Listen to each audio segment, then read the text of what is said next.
进前的新冠疫情，加上现在寒冷的冬天，造成民众出门关会意愿降低，互关会中心的会客欠货真严重，为协助会客补充救命热货，规零塞主会1月14将伫咧新丰高中办理狮子有爱捐血友情活动，号召民众做伙来关会。我们贵人狮子会每一个年度的一个大型的一个社会服务的一个活动了哈。那今年刚好适逢我们贵人狮子会25周年，25周年的一个这样子的一个纪念活动哈。那我们这次也特别扩大办理我们这次的捐血活动啊哈。那因为这次在新冠疫情之后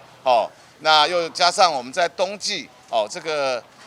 血库特别的一个缺血了哈，所以我们在这一次呢特别结合了我们三信在当天1月14会动员了100位的同仁一起来共同参加我们这一次的一个捐血活动。不止规零塞主会出钱出力，这次关会活动更结合台南第3信用合作社、米兰时尚发型、大坑农场、修安扁担豆花等侪间企业佮商家，提供侪项奖品，要来送予前来关会民众。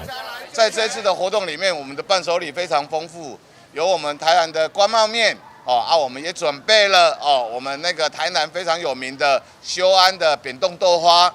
扁担豆花，要让我们现场的民众可以来享用。还有准备了我们麻豆的蛙龟兰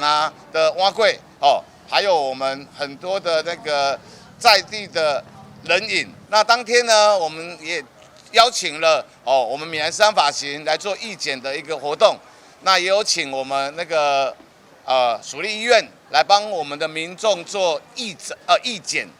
检查我们的身体的这个检验的一个活动了哈。那当天还有我们的搜救单位来做一些体验的活动啊，还有我们的开运修眉，还有我们的精油按摩还有我们的一个命理咨询还有我们的那个身体理疗的这些活动所是相当的丰富跟相当的精彩了哈。会长柯汉忠表示，规零塞主会已经连续20档结合企业界、机关团体等举办关会活动。今年以狮子有爱、捐血友情为主题，14号东港将有4台关会车提供服务，邀请民众发挥热血精神，做伙挽收关热血。